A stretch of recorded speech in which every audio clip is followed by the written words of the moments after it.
I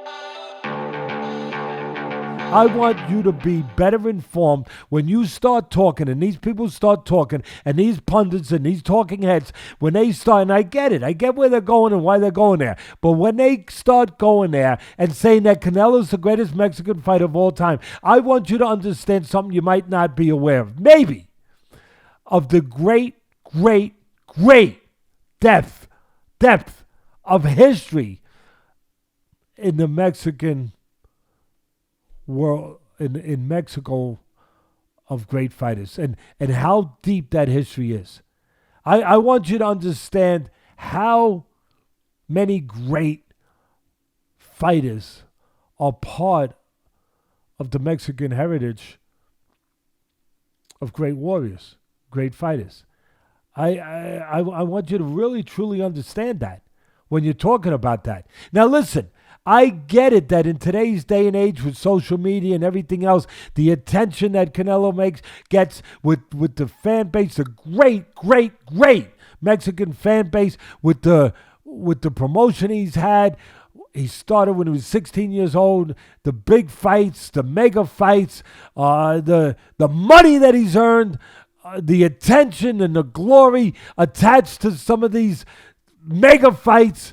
I mean, that you could start to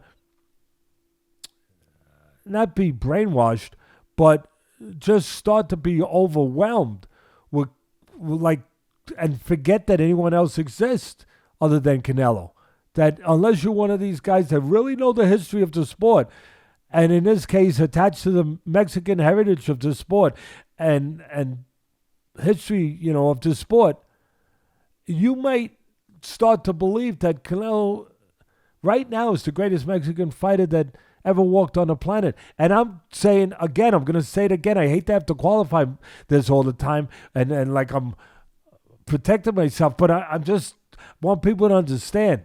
I never protect myself anyway because you guys all come at me with the bows and arrows and slings and razors and rocks and everything, and that's okay. That's okay. I put myself out there because if you believe in something, you got to do that. You have to do that. There's a risk. But please, I like Canelo a lot. I like the way he conducts himself. I like his trainers. I like the way that he's improved and the way he's come along and developed and continues to develop, and the way that he respects the sport, where he's always ready, he's always in shape, he doesn't take anyone for granted. Listen, he's gotten these lollipops, these layups. Everyone gets them. I understand that too. But to right now say that he's the greatest Mexican fighter of all time, it's not right. Let's go over real quickly who Canelo has fought and beaten to get to this place. All right? He's been a pro since he's 16, and he's still young. He's only 30, and I give him great credit. And he's been around almost 15 years as a pro, and he's got 58 fights. All right, he lost to the best fighter he's fought. I don't think we could argue that, right, Mayweather? And it wasn't competitive. Okay, now he won, and I know everyone loses. He won the light heavyweight title, which was great that he moved up. And that's another thing. I'm going to give him kudos for that, moving up in weight classes. I got it. I'm with you. He won a light heavyweight title over an older, shop-worn Kovalev. Okay. But nice job. Nice win. There was still something to deal with there. No doubt about it, and to overcome. He struggled, or maybe at least he had a tough fight with Danny Jacobs. Okay, but he won. He officially fought a draw and won versus Triple G. Although I thought he lost both fights, and a lot of people thought the same thing. But okay. He beat a smaller, and again, a shop-worn Miguel Cotto, a decision. Okay, he struggled with Lara. People forget that he struggled with Lara. A lot of people thought he lost that fight. Split decision, so it was like one of the judges thought he lost too. There it is, Ken. And Southpaw Lara, slick guy. He beat a smaller, and again, an older Shane Mosley. He beat Austin Trout, who usually loses at that next, who has lost at that next level. All right, these are the best opponents he's fought. Nothing to be ashamed of. But when you compare to some of these other past Mexican champions, here we go. I'm going to go right down the list. Now, listen, this is not in order of greatness. This is just a list. Julio Cesar Chavez, 3 weight classes, junior lightweight, junior welterweight, over 100 fights. He fought many special fighters in his prime. All right, number 2, Ruben Olivares. I'm going to argue a lot of people that were talking the other night on TV. Maybe I'm wrong. But I'm going to argue that some of them don't know some of these guys. That's all I'm going to say. That's all. Many consider him Mexico's greatest warrior and most entertaining Mexican fighter. And that's quite a statement because there's been a lot of entertaining ones. Maybe the most entertaining Mexican fighter of all time. He had over 80 fights. Rob's going to get the list up, so don't worry about it. You'll get it. Okay, number 3, my favorite. Doesn't have to be everyone's. The man was special, and he was cut down, killed in a car accident in his prime, when he was still world champion. Salvador Sanchez. So special. I mean, as I said, he died so young as a champion in a car crash. He knocked out the great Azuma Nelson in his last fight. Ken, these guys were great. These guys fought great fighters. They fought everybody, and they fought each other. And they were great, and they fought each other, most of them. So this is what needs to be put out there. It's not a simple thing to evaluate the greatest Mexican fighter, as some of these commentators want to just anoint Canelo without maybe knowing the true entire field that exists. So, bear with me. I'm sorry. I can't. I mean, listen, I'm going to take the needles. I'm going to take the everything that's coming, the slings and the guns and the bullets and and the arrows. I'm going to, at least I can have I can have a little bit of fun for the guys out there, the pom-poms, okay? When you guys out there, when they go, oh, Canelo, C-A-N-E,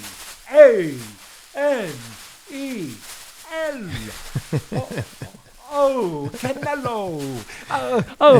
Listen, when you do that with the pom-poms, and you go, whether it's because you're shilling or because you got nothing else to do, or because you got nothing else, like Muhammad Ali said to the great George Foreman in one of the late rounds in Zaire, that all you got, George?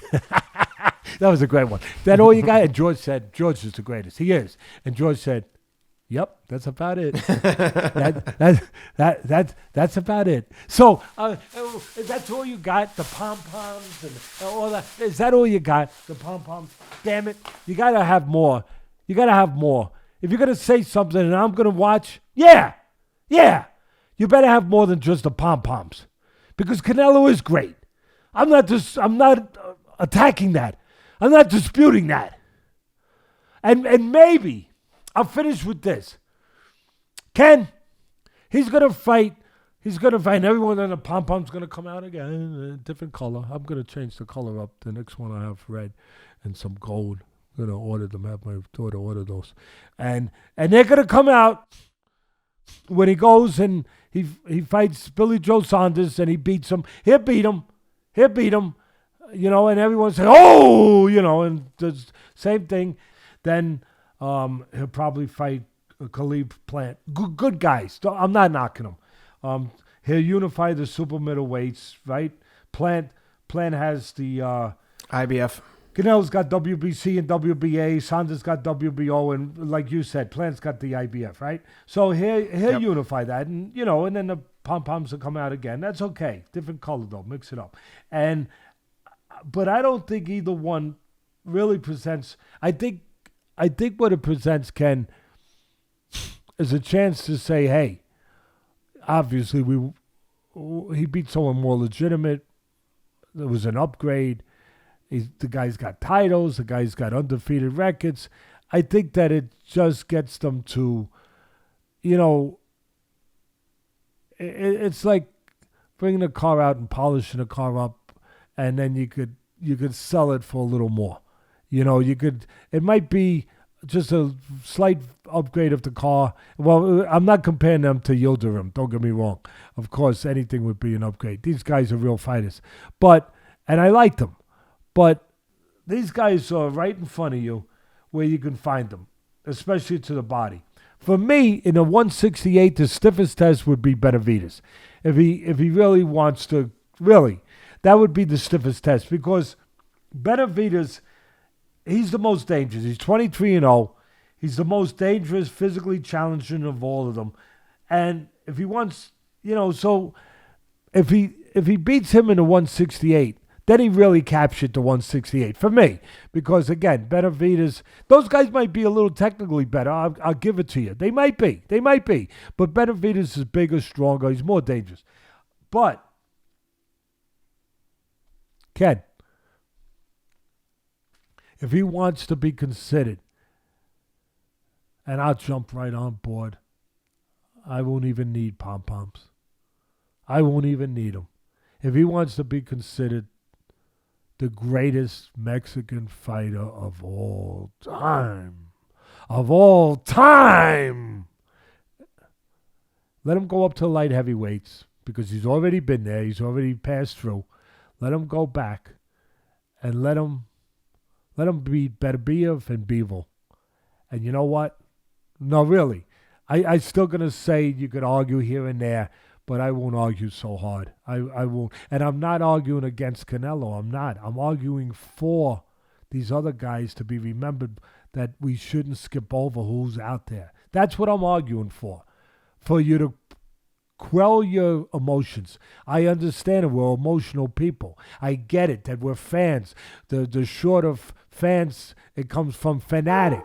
It comes, and that dog agrees with me. He agrees with me. It comes, he does. He as soon as I said it, bop! Yep, yes. And listen, this is real stuff we do here. Real people. We're not doing any fake stuff. We got dogs. We got everything going on. So here, and they bark their approval. When you take fans, as like I said, it's from the term fanatic.